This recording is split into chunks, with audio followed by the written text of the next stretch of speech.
ब्रह्ममुरारिसुरार्चितलिङ्गं निर्मलभासितशोभितलिङ्गम्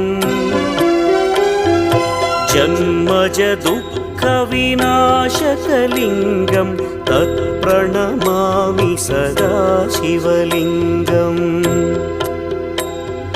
देवमुनिप्रवरार्चितलिङ्गं कामदहन करुणाकरलिङ्गम् रावणदर्पविनाशकलिङ्गं तत्प्रणमामि सदा शिवलिङ्गम्